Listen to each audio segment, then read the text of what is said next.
General del Consejo Mexicano de Asuntos Internacionales, Comentan. Voy a cambiar a inglés por cortesía con nuestro invitado, el profesor Hess. It is an honor for me to present today the second chapter of the Exxon series, a series of conferences and events aimed at helping us understand the geopolitics of the energy market worldwide and what Mexico needs to do to become a more important player in this field. And today, we have the privilege of welcoming Dr. Andrew Hess, Professor of Diplomacy and Director of the South Central Asian and Islamic Civilization Program at Tufts University, and Francisco Salazar, a partner of Enix Consultancy, a firm specializing in energy and infrastructure. Also, I would like to express my most sincere gratitude to Dr. Enrique Hidalgo, the President of Exxon Mobil Exploration and Production Mexico, and a board member of Comex. Thank you so much, Enrique, for sponsoring this series and for hosting us here today. The agenda of this evening will start with a brief introduction by Enrique, followed by Professor Hess's presentation. We will then have a discussion between Francisco Salazar and Professor Hess, and at the end of their presentations, there will be a time for a Q&A session with the audience. The program will conclude more or less at 7:30 this evening. Enrique, the floor is all yours, and again, thank you very much for your hospitality. Thank you.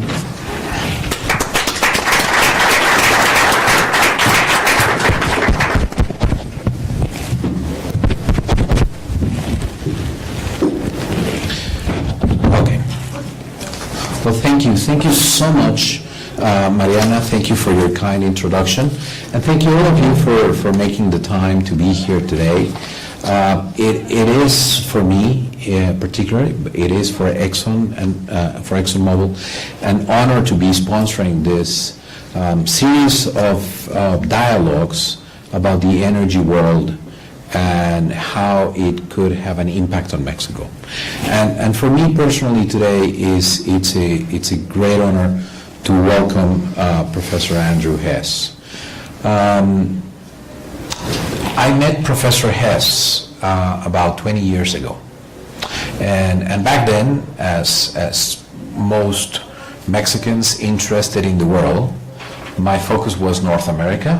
My interest was what was happening with the recently negotiated free trade agreement between the US, Mexico, and Canada.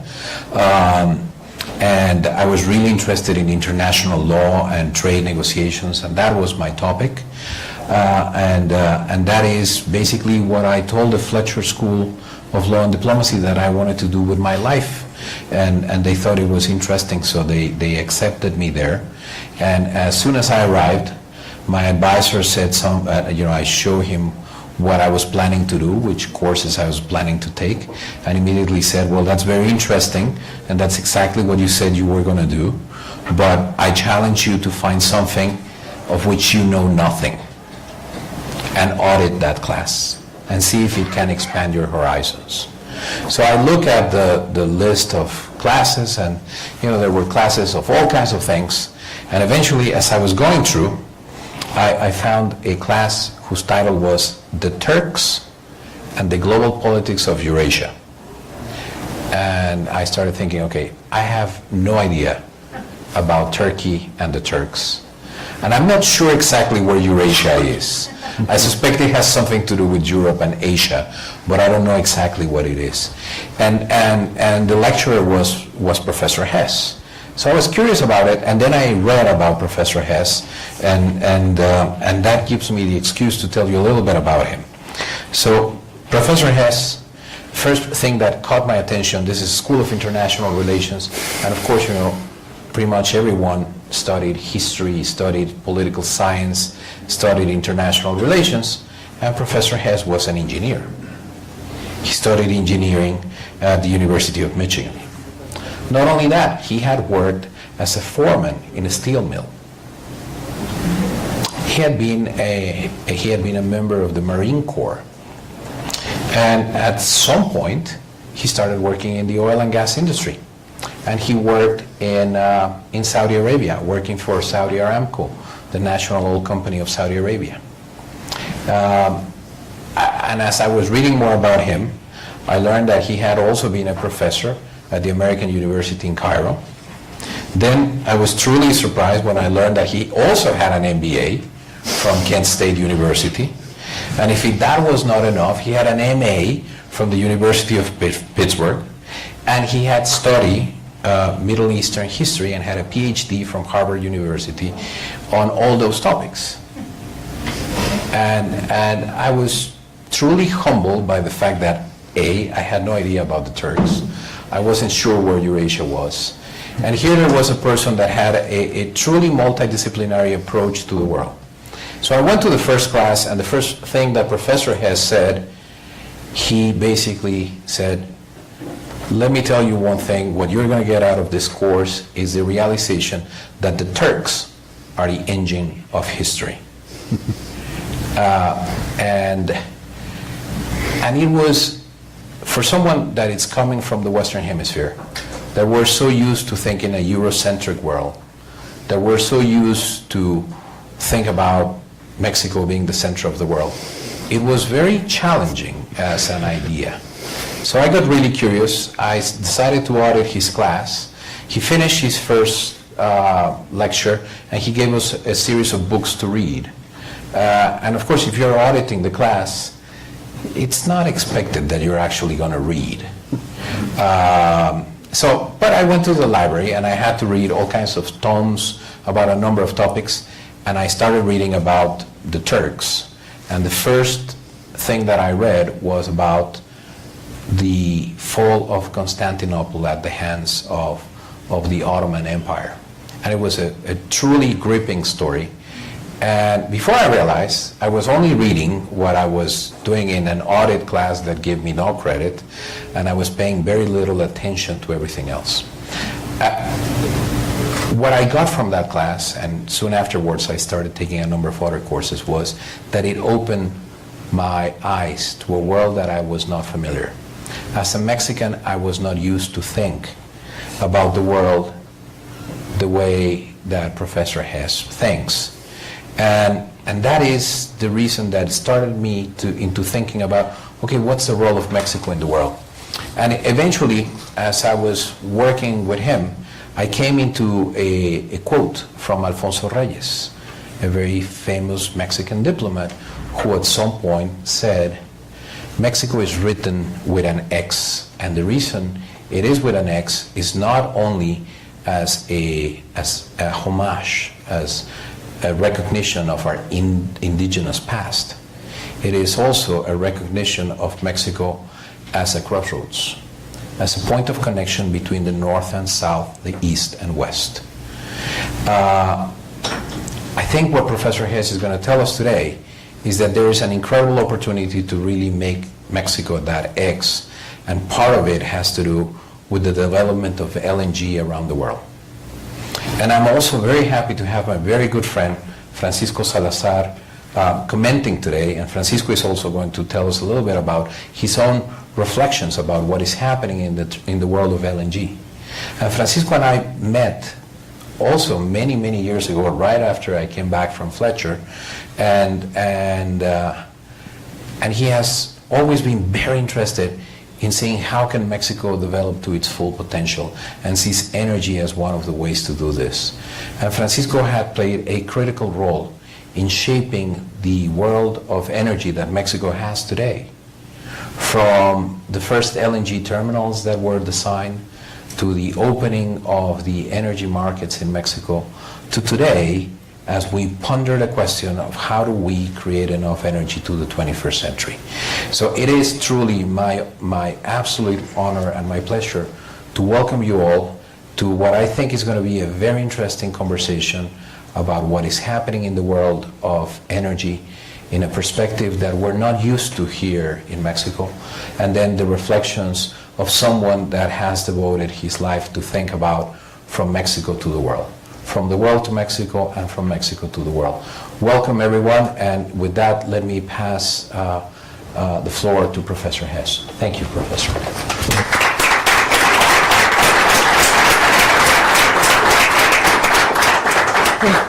What an embarrassing introduction. How will I ever live up to that? Okay. What we're going to do is to talk about LNG in this lecture, not so much to develop the LNG connection or situation right now, but rather to see it as part of a development that might lead to something a very important way of producing energy for Mexico and probably for some of the nations in South America and also for the rest of the world. So with that, let me go on to the title for the lecture, which is a little bit unique. I'll have to explain it. It's Romancing LNG in Mexico. Okay. For most energy buffs, associating the adjective romantic with liquefied natural gas partakes of something absurd. After a member of my family came to the same conclusion, I thought I'd better explain how I came by the title for this discussion. So, in my public examinations and explanations of importance of hydraulic fracking, that's how you get oil and gas out of the ground by fracturing structures that are deep in the ground. As a technique for producing LNG, I often ran into tough discussions about the risks and uncertainties of producing oil and gas from formations underneath the earth or below the surface of the water, poisoning the water formations that are under the surface of the earth and so on from these fracking operations and so on, which we'll talk about later. I often ran also into tough discussions about the risks and uncertainties of producing oil and gas from formations under the earth and below the surface of the water. In my record of recent speaking events, I also confronted public criticism of fracking. At times, the protests seemed to be undermining my positive view of the advantages of producing liquefied natural gas. They were mostly critical of the environmental impact of fracking. So I thought I would begin this lecture with some positive language about the regulated use of hydraulic fracking. So this search for a positive introduction brought up the title of an American movie partially produced in Mexico called Romancing the Stone. And the aficionados of popular cinema in my family thought it was an entertaining movie for adults. Okay, so I then found the use of the word stone, it might suggest something important for a lecture on technical affairs like gas and so on. And it might have some technical meaning beyond its use in the movie. And when I thought about it, I found out that it did have something. The title of the movie involves the adoption of a jeweler's description for polishing diamonds to be inserted into wedding rings. They were romancing the stone. Well, okay, so that's the metaphor, and we'll see how it carries out through the rest of the lecture. Now, I don't dare to suggest that any drilling foreman would ever use this expression when moving a horizontal drill unit at 7,000 feet below the surface of the earth into a position that would bring about fracking. They'd laugh. On the other hand, polishing the stone might have some metaphorical use in what happens in the last stages of drilling operation. Here, I trust that the title of the lecture might help establish a dramatic start on the way to discussing the contribution of liquefied natural gas and how it will make the current energy situation in Mexico seem revolutionary. Okay. So the first thing that I want to start with is the character of the times that we're in, where mechanical actions such as the extraction of oil and gas from the ground take place. And I think that most of us don't realize quite seriously how revolutionary a period we are in now. And so what I did is I went to the books produced by risk organizations and and institutions that are in charge of human impact of accelerated technologies. And I found out that we're in a period of really accelerated technology called the fourth industrial revolution. The first industrial revolution, well, it's not an industrial, because first revolution was agricultural, right? Second was industrial. The third is digital. And the fourth is all of the new types of technological activity jumbled together. So what we need to do is see that during the late 20th century, Mexico was one of the world's most important oil and gas producers involved in technical activities of major proportion. And like other raw material producing states, it had become highly dependent on the export of energy for economic growth, financial stability, and government revenues. However, at the beginning of the second decade of the 21st century, Mexico began to experience a series of energy-related problems associated with the state control of this industry. The output of Mexican oil production had been failing for more than a decade since the peak of production in 2004. Major oil field, its Cantarell and other producing regions were experiencing declines related to a failure to maintain high production levels. This declining ability to produce went hand in hand with underinvestment in exploration and numerous maintenance problems. So here's an industry in trouble. Because the national oil company also provided Mexican government with very substantial source of revenue, about 37% of the budget in 2007, the continuing decline in production would drastically reduce Pemex's ability to contribute to crucial state affairs. In the oil sector, the fall-off yield from current operations certainly reduced Pemex's ability to cope with medium and long-term energy demands such as refinery expansion, natural gas storage, the transportation of products, and the acquisition of new technologies. The new technologies portion is important. In 2015, Pemex lost $30 billion and the company debt surged to $80 billion. So we have an industry that needs some kind of rejuvenation, and in 2013 the government, under the leadership of President Enrique Nieto, recognized Mexico faced an energy crisis and launched a constitutional reform by opening the country to private investors. This decision ended a direct state control of oil and gas activities in Mexico and introduced a new liberal era in the management of energy affairs.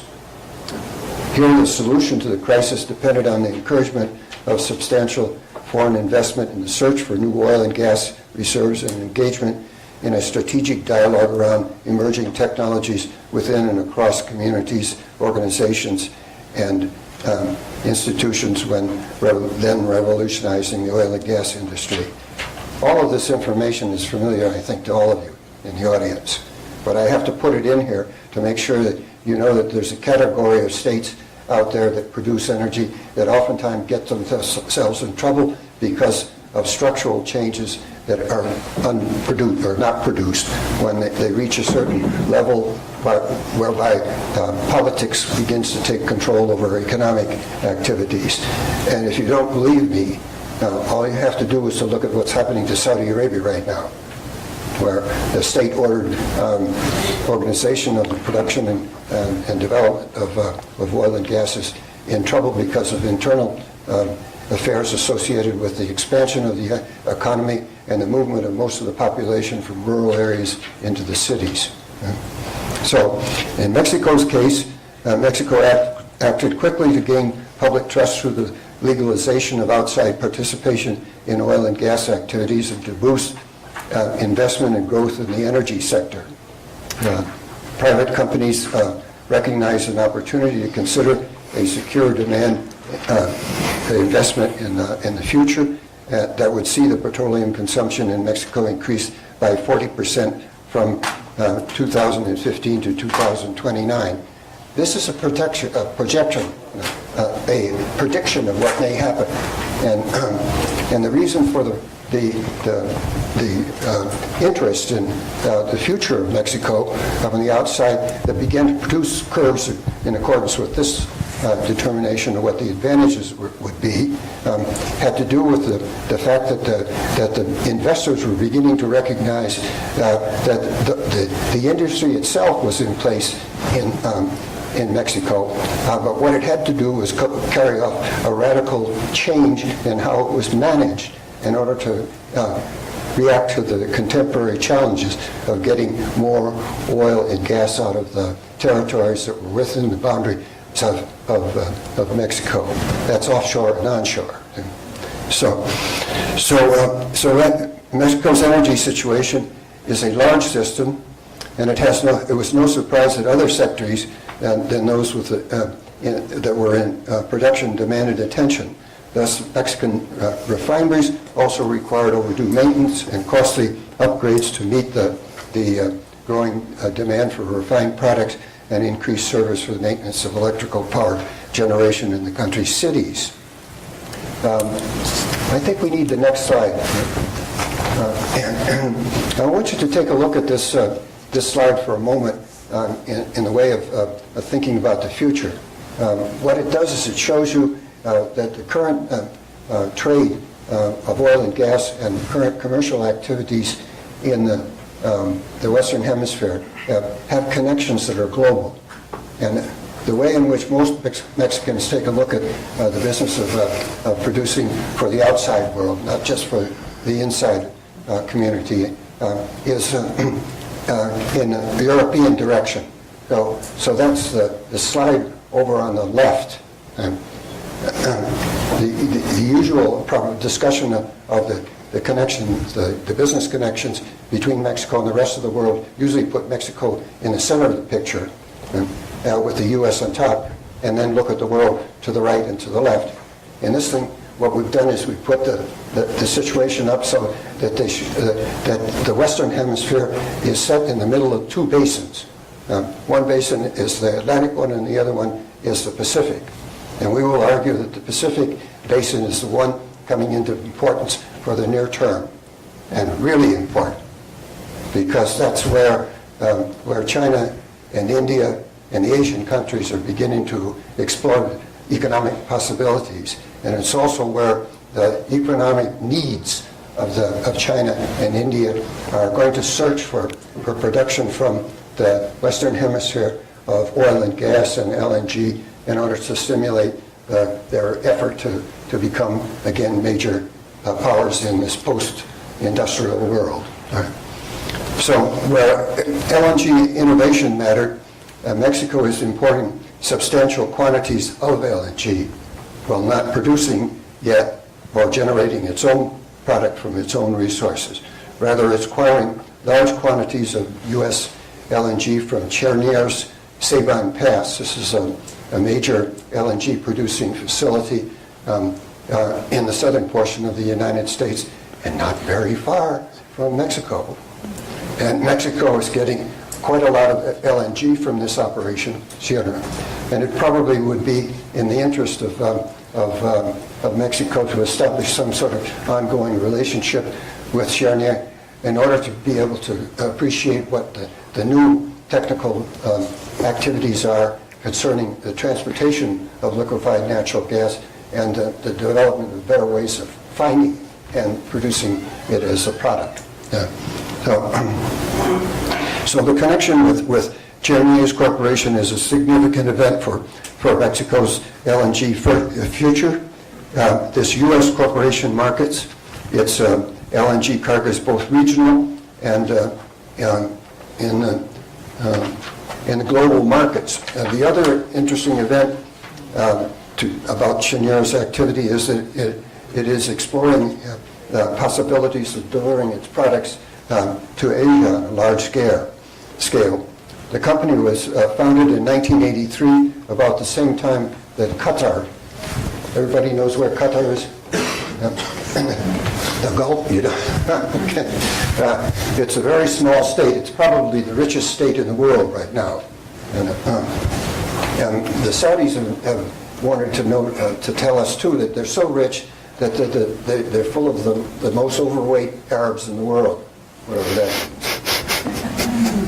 is. So the company owns Sabine Pass LNG terminal and has a second project underway at Corpus Christi, Texas. This organization's future success with LNG production will probably reinforce a regional U.S.-Mexican commercial relationship on LNG issues, which, thanks to the expansion of the Panama Canal, may have an Asian direction. The reason it will have an Asian direction is that I want to mention this again, there are two big states that are composed of about a third of the human population that are revolutionizing their society beginning in the 1990s. And the energy demands for 1/3 of humanity are huge. Okay. So geologically conscious analysts thinking about the possibilities of foreign investors being interested in LNG have looked at Sabinas, Burgos, Tampico, Misantla, and Veracruz, the shale basins in Mexico, as having impressive possibilities for the discovery of Mexican natural gas. And whether or not this is really something very important will probably be left to Enrique Hidalgo, who knows more about it than I do. If this happens, the current geography will remain in place. For the western coast of Mexico, there seem to be some new activity. There are 3 LNG regasification terminals. That's where the LNG comes in a steamer, and then in a big tanker, and what you do is you change it from liquid into gas. You regasify it, and then you distribute it on pressure to pipelines, and it's distributed to the population. There are 3 LNG regasification terminals in Manzanillo is on the west coast, west central coast, and is the most utilized of the 3 western ports. The other 2 are at Altamira and Costa Azul in the north. Manzanillo has increasingly supplied the central region of the country and now has more access to LNG from Sabine Pass given the expansion of urban demand and the size of the Panama Canal. Any LNG traffic going from Cherney that goes down into the Caribbean and then moves to the west will go through the Panama Canal. And whether or not all of those cargoes, which there are a lot of them now because they're filling a big demand, will go through swiftly is a big problem because the canal is not that open, and there has to be passageway for more than just the tankers carrying LNG. So the alternative route for LNG cargo would be, if it was going, say, into the Indian Ocean, would go not through the Panama Canal, but out into the Pacific, and then around the Cape of Good Hope, and then up to India. So LNG, well, we need to take a look at it as part of the bigger picture. So LNG is now a relevant supply of energy at a global level. Tankers are global in the reach, and the customers of Cherney are global. They're not global. So at the end of 2015, 34 countries have imported LNG compared to 15 in 2005. So if I was an investor in Cherney, I think I would be celebrating. I didn't invest any. I don't know. Demand increased by 2.5% in 2015, and this increase took place despite a slowdown in the global economy. This fuel has wide global appeal. I think we should have a next. Oh no, we don't. We're on it. Yeah, okay. This fuel has wide global appeal, and at the end of 2015, 34 countries imported LNG compared to 15 in 2005. That's pretty good uptick in what they're doing. And the new U.S. sources of LNG will help diversify global supply of gas and help decrease imperial system as opposed to those under market controls, as in the case of the Soviet Union in its Ukrainian dispute. Meanwhile, the U.S. shale revolution began to expand global supply of energy to meet the demands of rapidly expanding markets in Asia. That is to say that the demand in China, in India, in Thailand, in Formosa, in the South Korea, and in Japan put altogether tremendous pressure on the market for LNG at this stage of the game. Now, so the new consumers of LNG found this product to be available in a more flexible manner than pipeline gas. That is to say that you can't pipeline across the Pacific Ocean, really tough. And then if you pipeline it, what you do, you go from one source to another source, and that pipe stays underground or underwater for 20 years or so, and you can't move it around.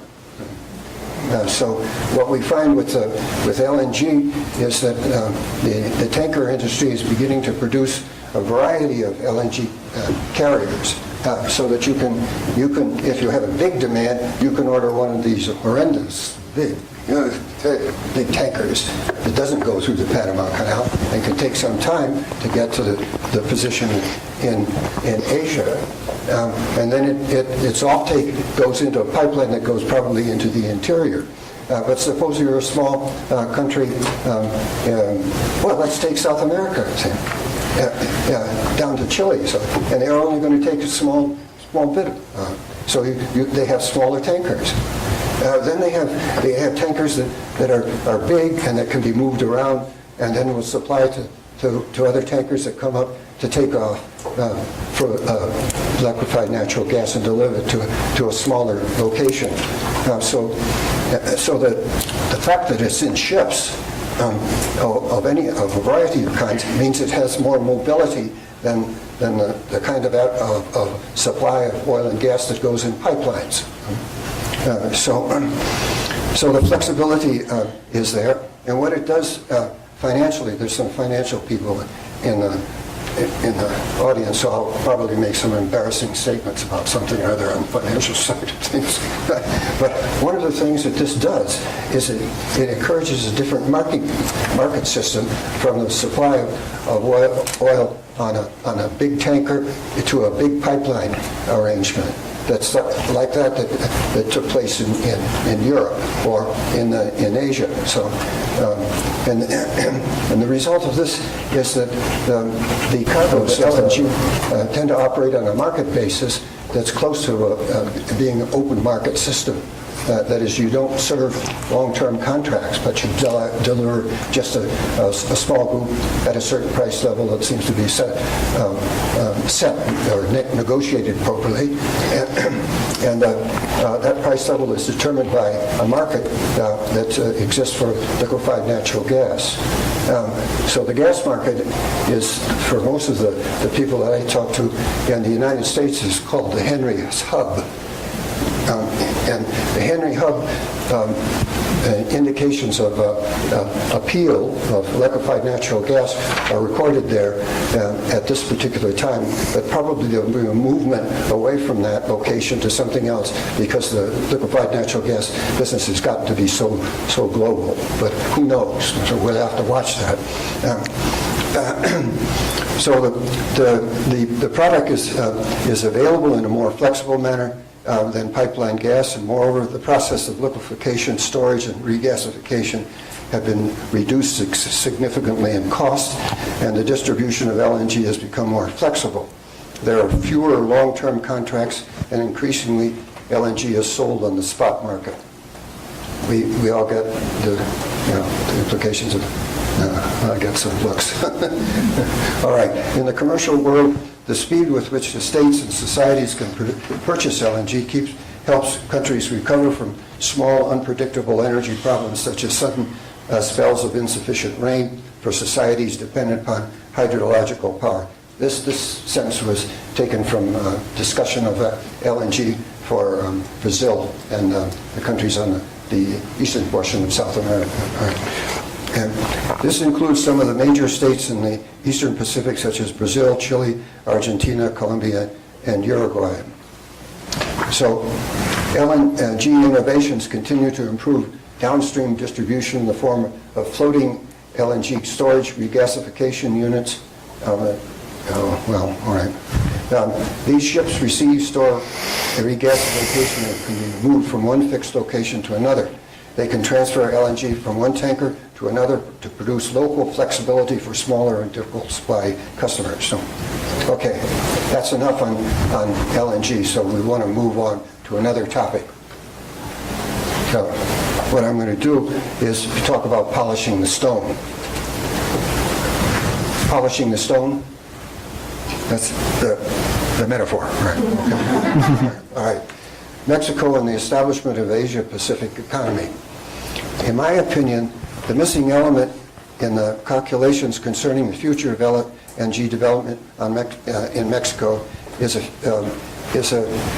insufficient position to have in assessing the energy demands for emerging Asia-Pacific economy. I think an Asia-Pacific economy is emerging right now.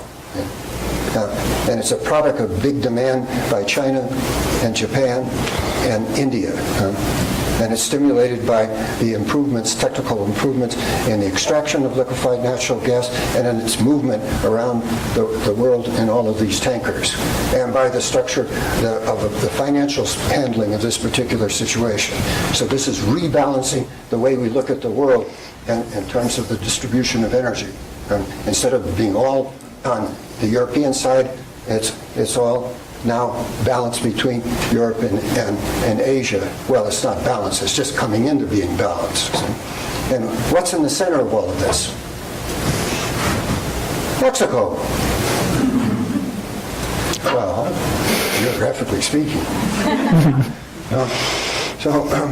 So how to calculate what the energy demand will be in the next decade when China and India consolidate their mutual effort to rapidly industrialize their society is really mind-numbing. I'm not an advisor for any kind of stock or financial organization, but the students all want to know. And so I guess. I'm constantly reminded that these two states represent one-third of humanity. That's China and India. And then thinking about other states that are part of the Asia-Pacific world makes it necessary to add Japan. Japan thinks that it's going to get liquefied natural gas from Mexico in the 2040 and 50 period time span. That's one article. Who knows how that's going to work out? But it's an idea, it's a statement that goes along with the reconstruction of one's worldview in terms of distribution of energy. So Taiwan, South Korea, Eastern Russia, Canada and South America and the USA are all emerging in one way or another as part of the Asia-Pacific economy. So we have other indications of the rapid commercial developments important for LNG marketing in the Asia-Pacific region, and they are in the transportation arena. The recent all-year navigation of LNG tankers from Russia through the Arctic to South Korea is some indication of Russia's interest in the development of Asia-Pacific economies. These tankers that I think I said this before, but these tankers that are carrying liquefied natural gases from the LNG fields and the Kamau Peninsula in the Arctic up there are capable of crashing through ice that's 7 feet thick. And they bring the LNG down to South Korea and then over to Japan. And what this does, strategically speaking, it makes the situation easier for China. Because China has to depend upon the free passage of oil and gas through the Malacca Straits between Indonesia and China, roughly speaking, and that is easily jammed up by military activity, and you can see what's happening with the Chinese Navy now in terms of building little islands so that they can move quickly to control passageway through the Malacca Straits. And not to be forgotten in the expansion of LNG in this story is the South American context. By 2016, 3 nations, Argentina, Brazil, and Chile, were importing LNG, and the lone LNG exporter of small amounts is Peru, where I grew up. It had already established a presence in the eastern rim of Asia-Pacific economy. Since the discovery and production of oil and gas, the period of planning always extended over time and involved commitments of large costs and the need to obtain widespread agreement on part of all parties. The legal considerations of all of this are very substantial. Then a major part of the game is to find oil and gas fields capable of being exploited. Other major considerations have much to do with political and cultural affairs. What is the political solution on the ground, and can local partners be trusted to maintain the contact agreements? Will other major powers support conditions set by contracting partners, and can the company polish the stone produced? Okay, in forthcoming gas era, Mexico is well prepared geographically to play a major role in the formation of Asia-Pacific energy economy if it finds the oil and gas. Okay, now I'm going to close with a little demonstration. Okay, just to show you how you shouldn't think of the Pacific Ocean as being so big. You should listen to a female student of mine from South Korea, where they make most of the LNG carriers now, of all varieties. And she said, Professor Hess, in the near future, we are going to produce the Pacific Ocean as a puddle.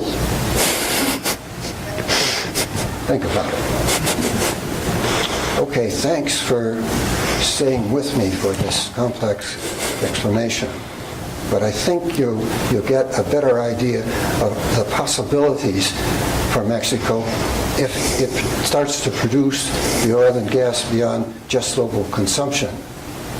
And in any event, if you're in the oil business, you never let your reserves go down. And you go to the top of the company whenever you can replace any of the lost reserves. So that means that you have to keep expanding. And so what I think we should do, and what I believe should happen really, is that Mexico should follow that company rule. Replace the reserves, get the company going to the level of producing to solve current demand, and then take the step beyond. And taking the step beyond means encouraging your business corporation and the people outside that support it to feel that the company is worth a damn. Right? Okay. Benito.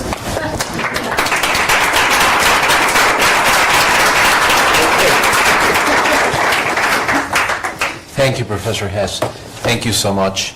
Let me suggest that we move to Francisco, who's going to share his thoughts from a Mexico perspective, and then afterwards we can move to a dialogue. Thank you. Thank you very much, Enrique, and it's a pleasure to be here. Thank you very much, Professor Hess, for your remarks, and I'm really convinced that Professor Hess' lecture poses two fundamental questions.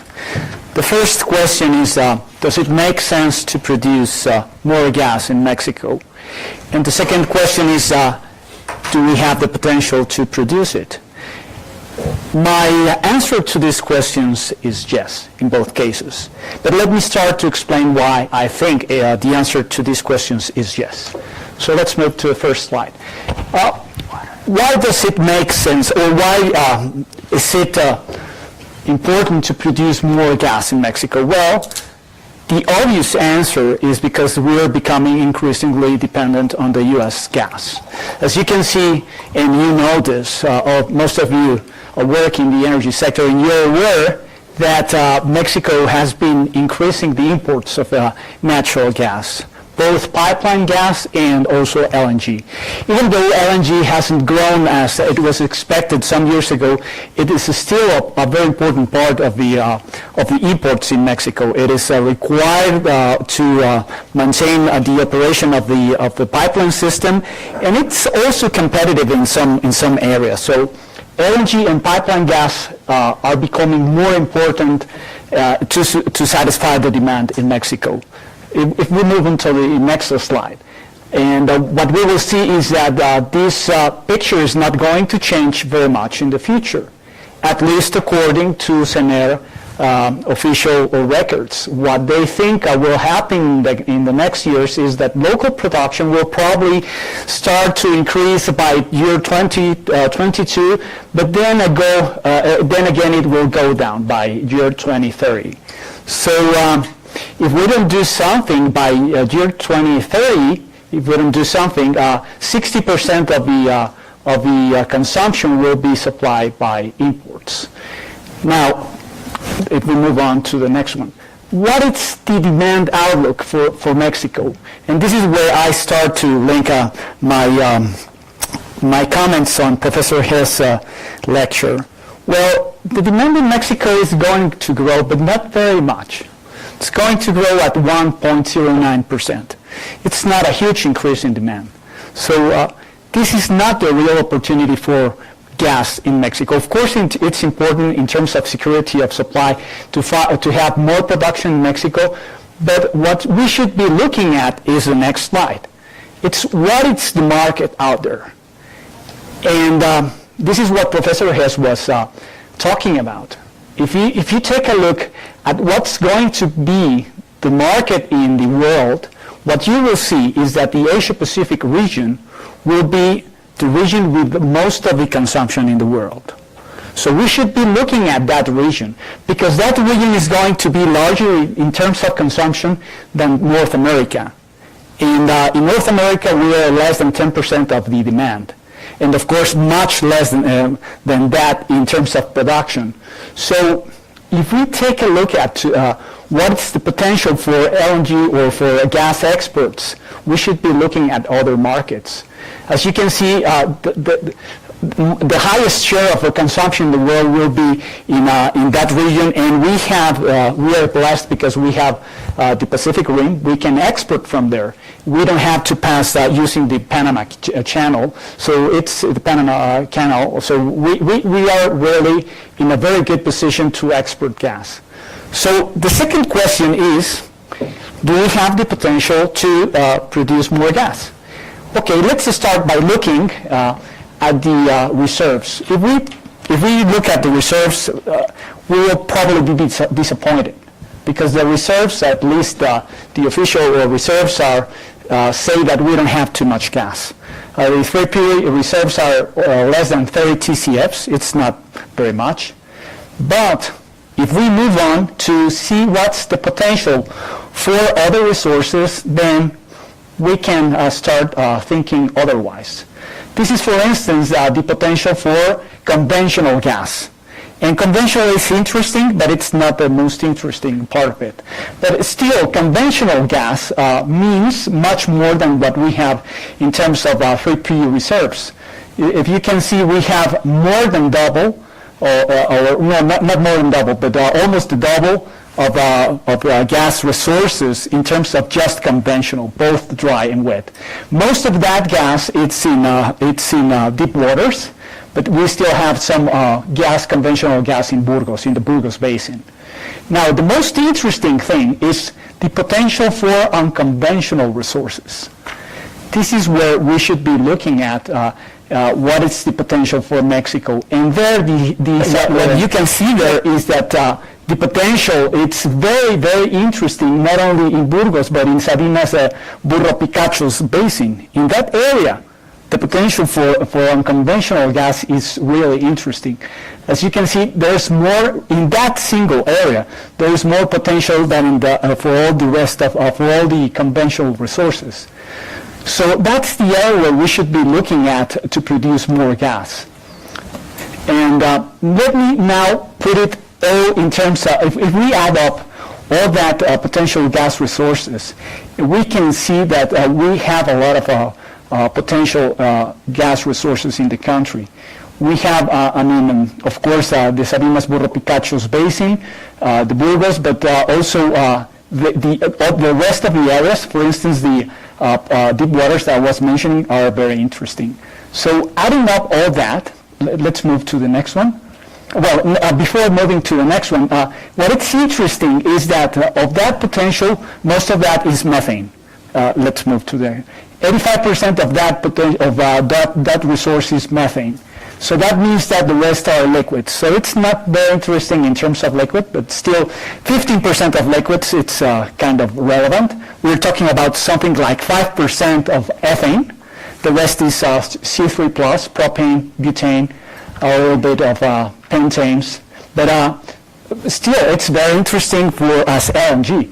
We might not have a very good potential for the petrochemical industry, but we still have a lot of potential for LNG that could be sold in the Pacific, Asia-Pacific region. So what's the total potential for that? The total potential is, you can see, almost 10 times, it's 9.5 times what we have in terms of 3P reserves. We're talking about almost 250 TCFs. If you remember what we have in terms of 3P reserves, it's 28. So this is 250. So there is a very, very interesting potential for gas resources. So as you can see, there is a good potential for that. Now, where is that gas located? If we take a look at the main geological provinces, you know this map. It's the map that CNH normally uses. But what I want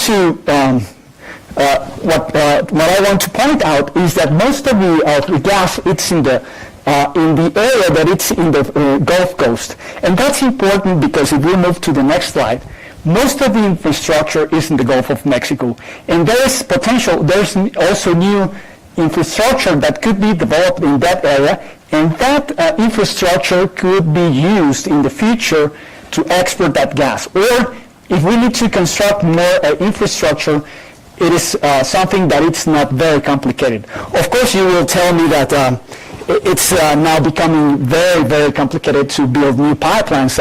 Some of those new pipelines are being stopped by some people that are against those pipelines. But I really believe that it's easier to build a pipeline in Mexico than building a pipeline in California, by far. So, I mean, it's easier to build infrastructure in Mexico. So if more infrastructure is needed, we can do that. And so there is this potential. So let me finish with a couple of things that I believe that should be in place in order to take advantage of this potential that we have. Well, the first thing that I believe it's that we have to let the market work. Of course, I believe the government has to do a lot of things, but the first thing that we have to do is let the market work. And to let the market work, the first thing that we needed to do was, has already been done, and that's been the liberalization of price. We have to let the price send signals. That's important for the internal consumption, but that's something that is also important for the future. But that's something that has been done, and I'm really happy that the CRE has liberalized the price of gas. The second thing that we should do is putting in place some energy policy measures for security of supply. And these two things are related basically with the internal market, but they are important. So what kind of policies should be in place? Well, I believe that we should be reducing the flaring, or we should be having something like a zero tolerance or a very little tolerance for flaring. We should be enhancing or pushing for more enhanced recovery of gas. Also, we should be investing in NRUs, the nitrogen-reducing units. It's important to invest in the quality of gas. Another thing that we should be doing is putting in place the requirements for minimum storage. That's something that it's under public consultation right now. And finally, if there is something that is wrong in terms of regulation and legislation, we should be correcting that. And I'm convinced that one of the things that requires some correction is all the regulation related to land use and rights of way. But even with the current legislation and regulation, I think we can still develop gas and infrastructure. And finally, the most important thing to do, I guess, is we have to test the market. And this is what CNR has and CNH have been doing with round 3.3. This is very important. What they're doing right now is they're testing the market for interest in developing unconventional gas. This is very important. But my only concern is that after that we stop it. If we really want to produce more gas, the only problem that we have is that for the private sector to continue investing in this sector or to export LNG or export gas is that we need the government to put out more rounds of gas. If they don't do that, the private sector won't be able to do anything at all. And this is important, and this is a message that the next administration should take into account. I mean, we should continue putting in place gas bids. If we don't do that, then it's meaningless to continue talking about the potential of gas in Mexico. That's it. Thank you.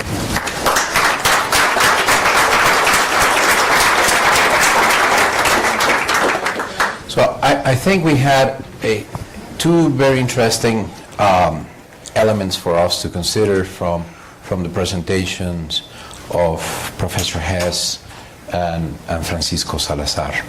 So there's an old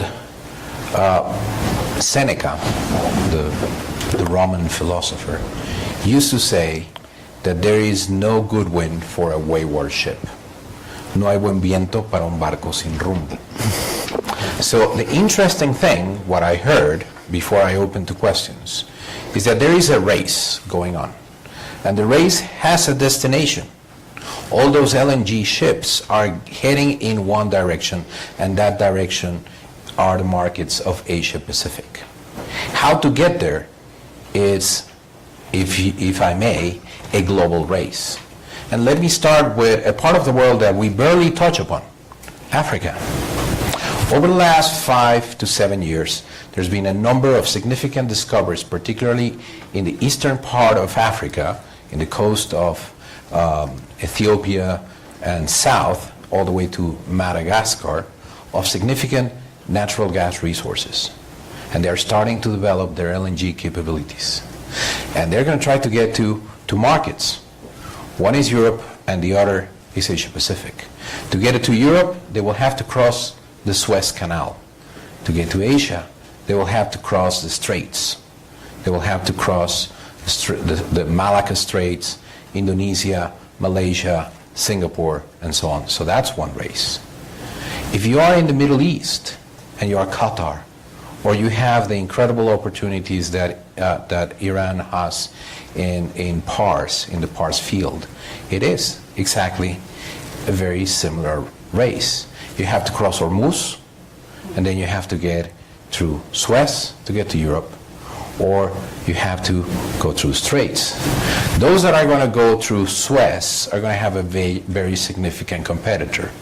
In the last few years, there's been major discoveries of natural gas in Cyprus, in Israel, and in Egypt. So that's getting crowded. Now, one part of the world that we tend to forget is that the world is changing and navigation is now possible through the Arctic Circle.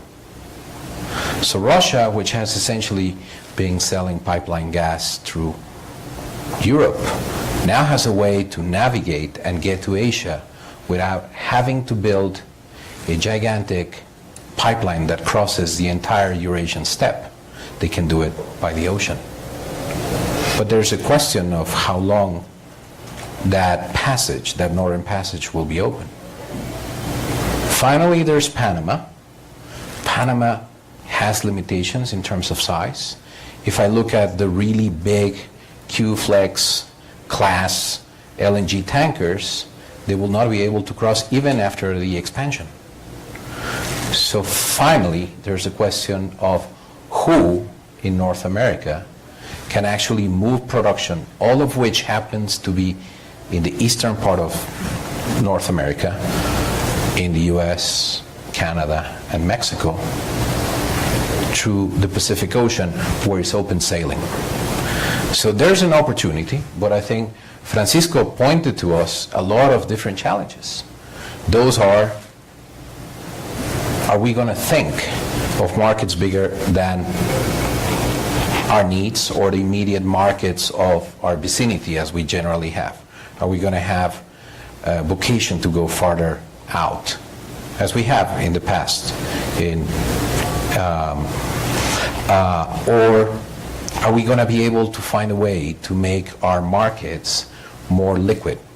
The ability to make natural gas extraction attractive, because there may be a lot of natural gas in the deep water, but it's going to be very challenging from a price perspective.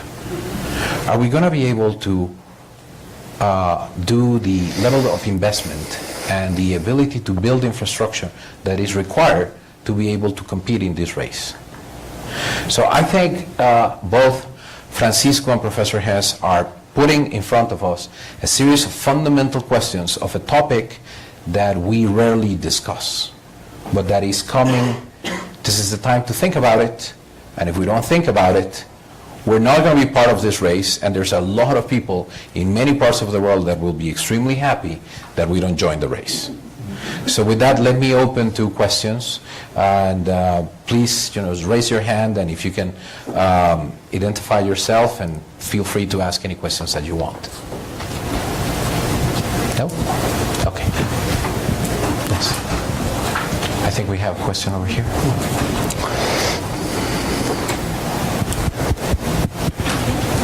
Hi, good afternoon. Thank you very much. Congratulations. It was a very good speech. And actually, my name is Rogelio Calderon, I'm sorry. I'm a lawyer. So this was exactly what I was expecting to hear, I have to say. I would like to point out a couple of things. I mean, if we start from the understanding that the meaning, for example, from China is the country of the middle country, as you were saying, Enrique, that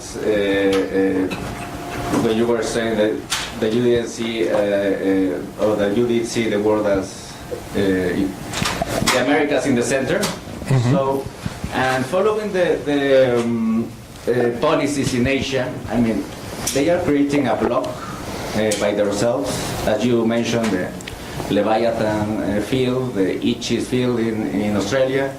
We are forgetting about two very big disruptors that they can be in Asia, that it's the Spratly Islands mm-hmm. and the Diaoyu Islands, which I think they are going to follow very quick the same steps as Leviathan, that they are going to belong at the end to China, I think. And then they are going to move to materialization as the Ichthys, but the same with Russia doing more investment in the Arctic with Saudi Arabia. This might not be good for the United States, that they are struggling, as you know, somehow trying to get long-term contracts for their.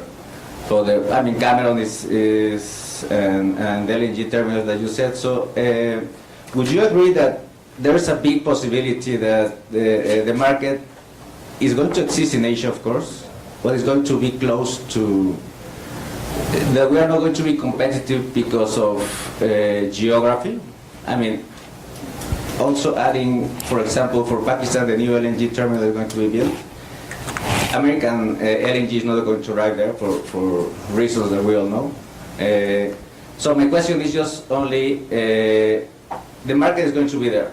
Mexico is struggling to produce at least the minimum that we consume. So do you see very far away to think about exporting LNG to there, which I really think that there will be a lot of entry barrier for American LNG, of course. But, and as you say, Mozambique is developing more, so it's more regionalizado in English. So that would be my fear, that we are going to create a policy that is going to happen the same as with Costa Azul terminal. That is a very expensive terminal, take or pay, that the CFE is losing a lot of money because the strategy at the beginning was to import LNG and transport it to the United States. Suddenly the disruptor came, and that's kind of idle. So, okay. Yeah, I'm sorry. No, that's Very long idea, but just wanted to make, my parent told me to try to make it clear, so thanks. Thank you, Rogelio. Any of you care to? Yeah, well, I think that one of the things that's left out of this current conception of things is the ability for Mexico to find good markets in South America. And already Peru has a small LNG activity going on. But what makes me think that there's a bigger sphere of activity there is to look at the pipeline structure in South America. And when you do, you find that it's blocked by nation states trying to serve the nation state itself, and by geography. And so the solution to complex internal affairs that would stop, let's say, the consolidation of these societies in an industrial form is what's happening right now. And the solution is to use the seas and deliver the liquefied natural gas and so on by sea. This is I don't know, it might happen quickly for Chile, although already now Chile has signed a big contract with China. But China doesn't have liquefied natural gas, whereas Argentina does, or will have. So why not get involved in it if we're there first? That is Mexico. Anyway, that's a good question. Well, the only thing I'm concerned about is, in the end, we end up with stranded assets in Mexico. I mean, there's a race all over the world, and if we don't try to develop our resources, I mean, I wouldn't like to be blamed of not doing what was in our hands to at least leave the market to think if that is profitable or not. So we should do everything in our hands to let the market decide if it is profitable, if they can make a business out of it or not.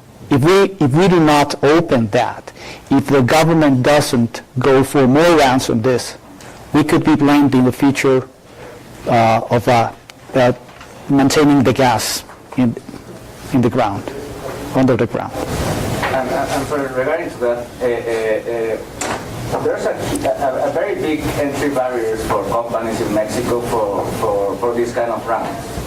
The energy matrix, I mean, complementing what you said, energy matrix in North America is not only made of huge, large majors in gas.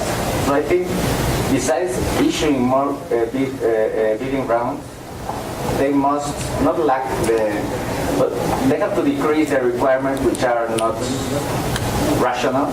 I mean, we have read all the small letters in the law. So because we have to allow to really produce gas by mid-sized and small companies. I mean, if you see in the United States, I mean, the growth of the gas that is produced is not by majors. It's by small, mid-sized companies. So I think that's one of the biggest problems of the reform. I mean, and it's the same for liquid fuel, for everything. These entry barriers, and as I was talking yesterday with a friend, I mean, an energy reform, it doesn't guarantee that's an act of magic. The market is going to open or the prices are going to liberalize. So whoever wins the next elections, I think that will be the most important thing that they do, that they really allow wealth creation in Mexico, not the production of money. I mean, you like China, I had a chance to live many years in China, so it's, I learned a little bit how it grew. They didn't win the lottery. But it was through small, mid-sized companies that became big and so on, you know, it's like a domino. But thank you very much. No, thank you. Yes. John Padilla with IPD Latin America. The term actually stranded gas hasn't been used. We've kind of talked about it, but it's not. And there's a lot of stranded gas now globally. And my question to both Professor Hess and Paco is it a short-term phenomenon, or is this more of a long-term phenomenon? When you take a look at long-term projection prices, EIA, et cetera, prices look to continue to be very, very low. And so for a lot of the gas, it's not going to be very economic going forward. I mean, you take a look, I'm based in Bogota, Colombia, and you take a look at the offshore gas right there, 3,000 plus meters, and it's not looking very profitable to pull that up, particularly when you talk about what Paco says in terms of high levels of methane, dry gas, essentially, no liquids. The other question that I put out to you is what can be done, particularly when you look at the Americas and we say offtake, you need to create consumption. And so what is it that as a region can be done to actually stimulate consumption in the region to actually make larger markets so that you don't have the small little LNG in places like Chile, et cetera. Because otherwise we're going to have a lot of gas that's just sitting around for quite a while. Thank you. May I say something about that? Well, as far as my presentation was concerned, what I was doing was looking at the big market for gas, which is in Asia. And if I was a reasonably large gas company, I think I would want to have some stake in that. And I don't think there would be any falling off in demand at all. So, since I have to teach to audiences of students that are from every area of the world, I tend to look at the big thing. And then, so that's one comment. And the other is, you're right about the situation in South America, because we have a lot of nations that aren't as effective as Mexico is in forming a modern urban industrial society. And so they're very small demands, and you're not going to go in and try to produce something from a small field and then build all of the infrastructure to get it to a small number of consumers. So I think it depends what you decide to do, and looking for the market depends upon where the big markets are to start the business. And they're in Asia, as far as I can see. Yeah. And here in Latin America, there are some of the countries that probably will start to come out and be stable and will want a substantial amount of liquefied natural gas and be able to pay. And my first candidate would be Chile. So I'll stop there because I'm not knowledgeable about that area of the world. I like to stick with Eurasia. Well, I would just add something, and it's related to the outlook of consumption here in Mexico. Of course, Mexico is probably not the most interesting market for more production. The largest consumption of gas by year 2030 will be the electricity sector. 60% of the consumption will go for the electricity sector. The second market for gas will be the industry, but it's going to be only something like 23%, 25%, and the rest is the oil, which is it's going to reduce. And then very little. I mean, my point is the same as Professor Hess. We should be looking at the very large markets, and I didn't mention it. It was on my slides, but the average rate of growth of gas demand in China is 4.1%. 4.1. It's a very high rate. And India is 3.9. 3.9. Compare that to Mexico's 1%. So I think there's still a lot of potential out there that we should be looking for. I think we...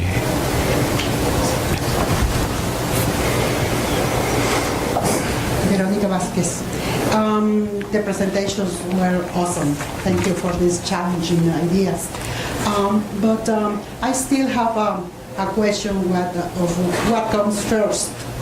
Mexico hasn't met the current demand in gas. We still face, as of today, many shortages of gas. Indeed, Mexico is going to pay premium prices for LNG, specifically Yeah, the right. project of Pajaritos. So what's your take in that case? Because the country has been importing gas through pipelines and through LNG facilities, and we have been paying premiums. And the U.S., which is our main market, the source of gas, this almost 52% of gas is being imported, that country has very competitive prices. And as you said, well, Mexico should think of becoming an exporter. So how can we become an exporter if we are an importer? And the second question is, if you think of the U.S. had a revolution precisely of unconventional gas, and that country has very competitive prices to go for Asia, to go for India, to go for everywhere. And in that case, the problem that we face as a country, as an industry, is that in order to have the gas going out of the ground, we need to be competitive, and that takes time, in addition to the money that is needed to be, that it needs to be invested, right? So when is the proper time to become, or to set a policy to become an exporter?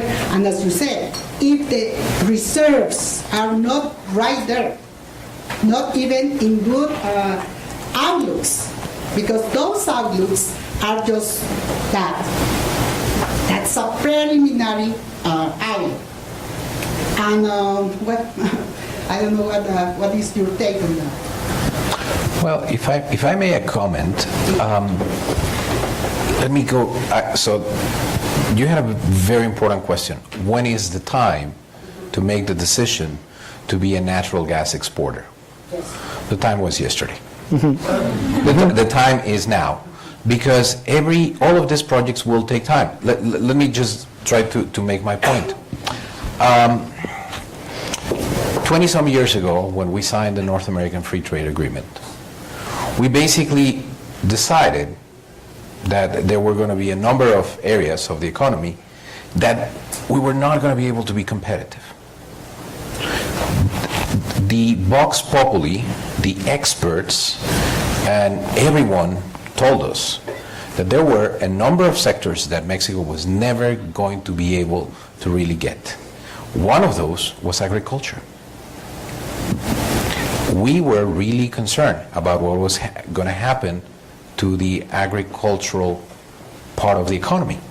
There was a period, from the moment that we signed the North American Free Trade Agreement to today, that the Ministry of Agriculture was taken out of the Economic Cabinet and was put in the Social Development Cabinet. The idea was, this is not really a productive part of the economy. We need to find a way to just basically help the people that are there because they have no chance. And yet, in the last few years, we have discovered that there's a number of areas in agriculture that we can be tremendously competitive. And that's cash crops, avocado, beer production, and a number of fruits, vegetables, etc. We're not good at grain. We're not so good. We're good at very specific heirloom grains. But really what happened was, and this is amazing, something that Francisco said, we let the market work. We created the conditions for that to happen. Instead of just basically saying that's not going to happen, and that was the disadvantage of the previous model, where once a decision was made by a bunch of very smart people, it was impossible to move from it.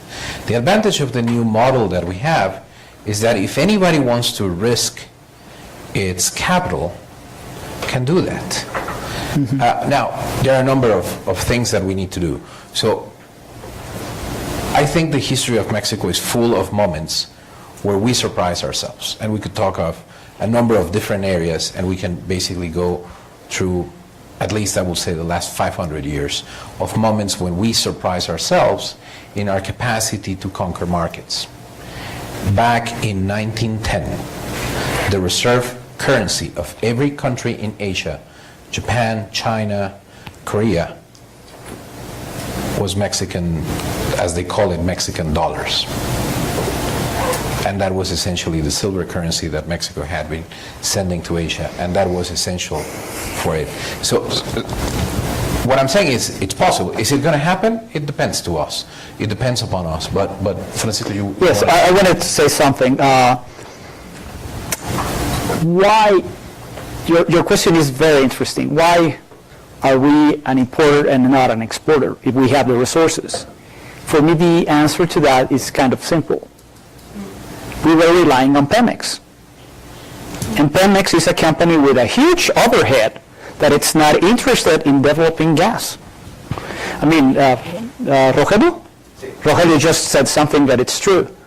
Who are the producers of gas in the U.S., the main producers? Middle-sized companies that do not have a very large overhead, that can take decisions very quickly, that can invest in this kind of projects, that are not expecting for very high profits, are willing to take more risk than a company like Pemex. So the key in order to see if we can develop those resources, again, is allowing the private sector market. And the only way to allow the private sector to participate in that market is putting out bidding rounds for gas. If you don't do that, we will continue as we are today. As simple as that. Yeah, I agree with that. But in the case of our main source of gas, the U.S., they have more than 10 years with a production that has been increasing. And if all the outlooks go to the point where in year 2021 or 2022, it's going to be a net exporter, it took time in a fully liberalized market. And my question, I agree with the part of the explanation why we are net imported. But in that country, the market worked. Now we have developed our infrastructure to import gas, and we are paying, you know that very well. We have been importing LNG at premium prices. Why is that? Because we are competing, as Dr. Hess said, with South America. So, in order to develop and to have the balance, to balance out the supply and demand, we need to have more production, as you said, coming from this round, but also be very careful of the price range. Why is that? Because the market has been slowly opening, and we still have preferences. So the main reference is the U.S., because of the transportation cost. And because the gas market, the gas is a commodity, so the transportation cost is the most important component. So if we have a very competitive source of gas, and we need to develop our sources, the question is, why don't we continue importing very competitive gas from the U.S., and then develop our source, become a country that has no imbalance, and then export the extra or the additional production that for sure will come from those new rounds. Yeah, but I believe that we still have resources that are competitive with the price of gas plus transport here in Mexico. I believe so. In the South, Pemex was not producing. Again, why? Because for them it's not very profitable. But it would be profitable for other companies. I mean, you can see it when you have these companies producing, these new players that are already producing gas. Pemex was not able to produce that gas before. Why? Because they were not profitable. These companies are profitable. So I think we can still do that. The other thing is that in the short run, at least, if we are comparing with LNG prices, there is gas that can compete with that LNG price in the South. And not only that, in the South, you're competing against fuel oil. in diesel. So you can still compete with the production of gas in the south against those fuels. So I mean, there's still potential.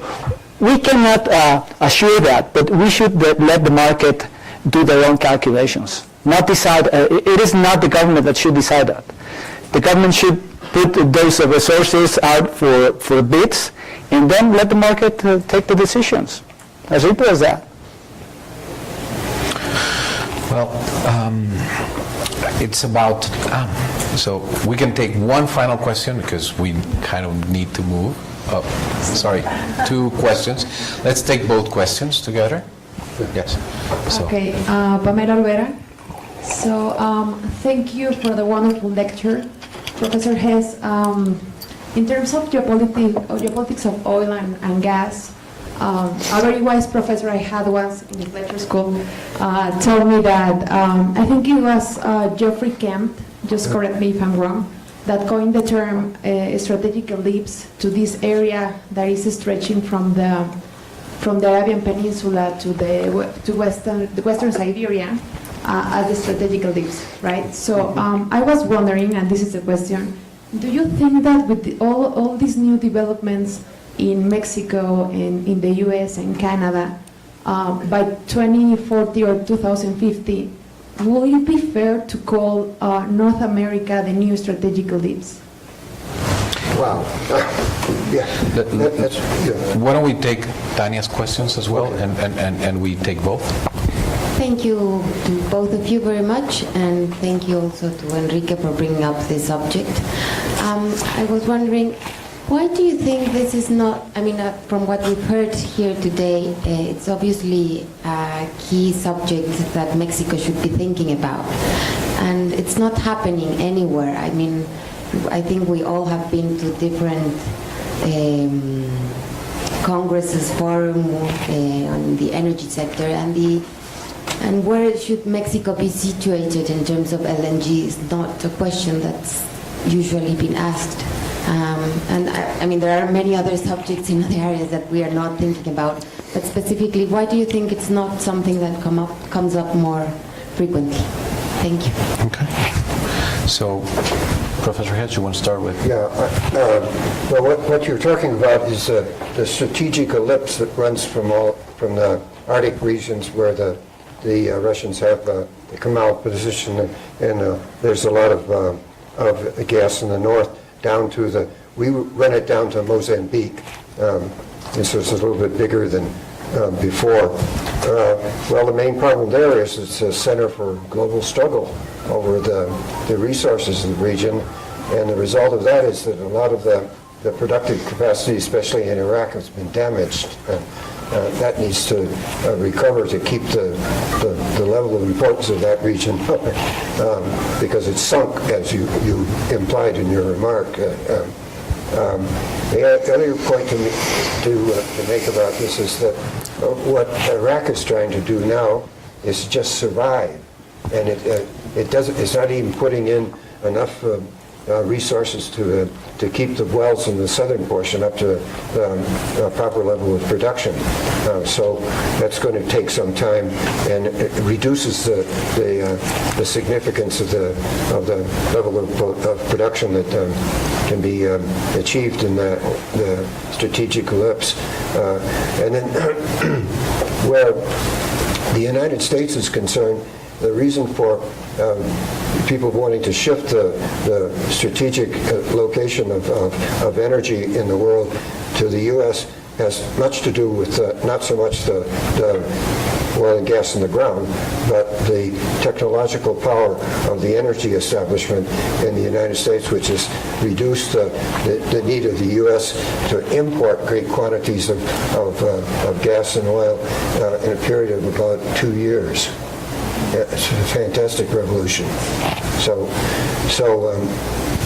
I think that the best way to look at it is that all of us have to reconsider the role of the United States in global affairs, and that's That's been the topic of a couple of good books, Windfall being the best, which predicts the strength of the United States to handle global affairs, the energy affairs, as being much enhanced by what's happened.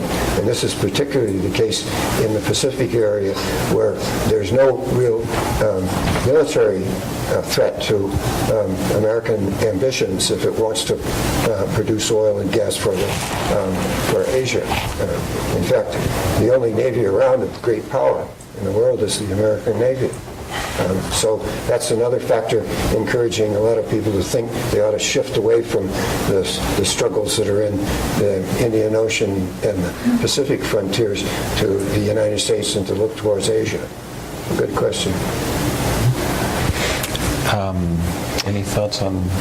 Regarding Tanya's question, one of the main obstacles that we faced during the discussion of the energy reform was this tendency that we Mexicans have to be inward-looking. And still, even after the reform, we still to be inward-looking. So sometimes we miss out these opportunities that are out there. So that's, I guess, part of the explanation why this is not part of the discussions. We tend to think only in Mexico. We don't tend to think about the potential out there. So that's a real challenge, even after the reform has been passed. On the other hand, also we have to say that, and this is something that also happened during the discussion of the reform, gas and electricity were not as sexy as oil. The main discussion was oil. But still, I mean, there's a potential out there that we should be looking out for. Okay, so just to close,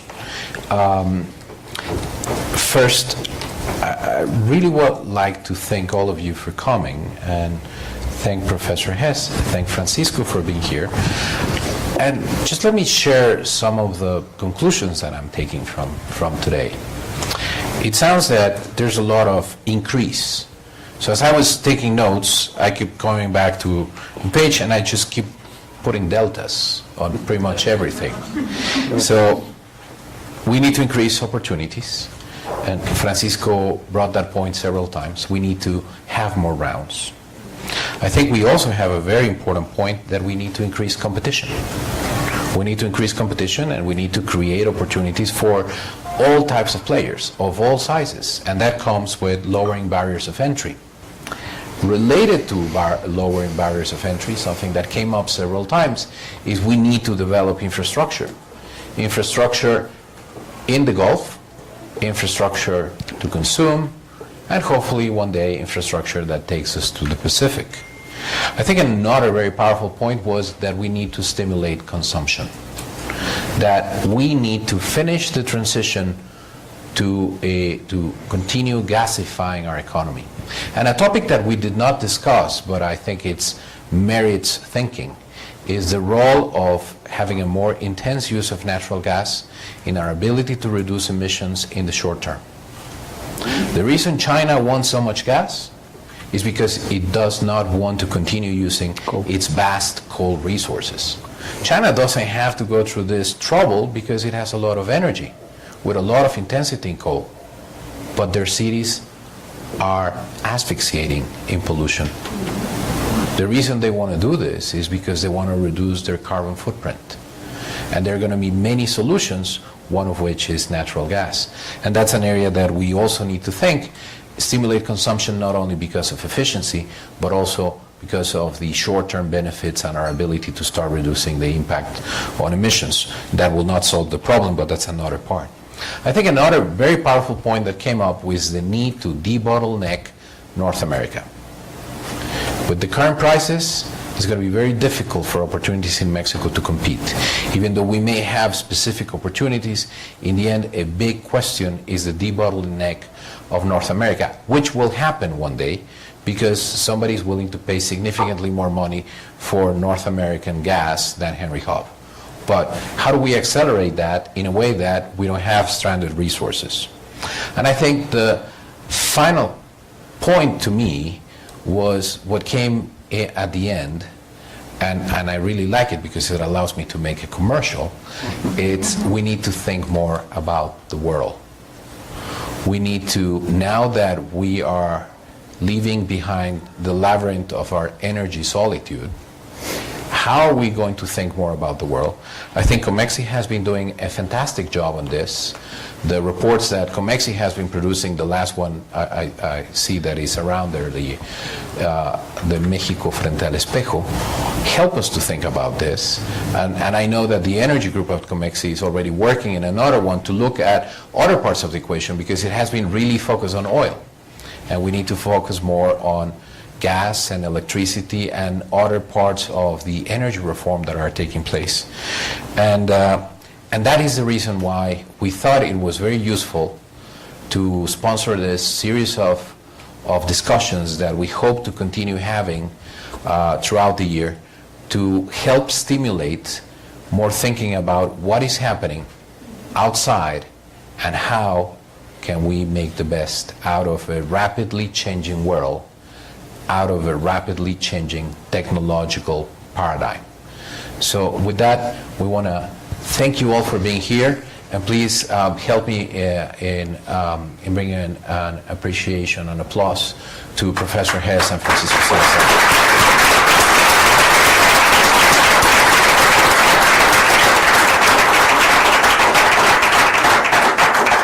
Thank you so much, and stick around so we can continue having a good conversation. Thank you so much.